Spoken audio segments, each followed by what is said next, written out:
Sa kuhang ito sa Ermita, Maynila kagabi, kita ang isang gwardya na hawak ang isang dugoang lalaki.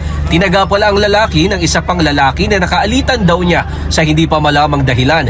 Ayon sa isang saksi, sa kanya unang tumakbo ang dugoang lalaki. Dumating yung biktima, hindi ko rin naman alam. Akala ko rin na biro-biro lang. Away lang ba nila na biro-biro? Bigla lang tinaga-tagay yung ulo. Tapos ginanong pa dito sa leeg, tapos sinaksak pa. Hindi pa umano na kontento ang sospek. Hinabol nung matanda, hindi na siguro kaya nung biktima dahil malaking mama din siya, malaki ang tiyan. Tumawid pa doon sa may kabila sa may hayat. Umupo siya doon.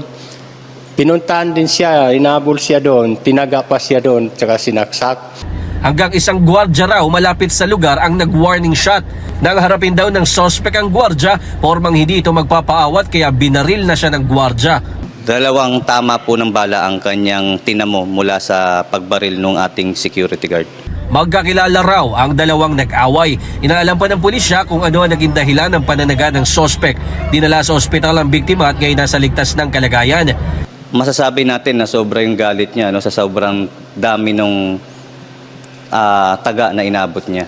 Tumanggi munang magbigay ng pahayag ang gwardya na nasa kustodiya na ng homicide section ng MPD.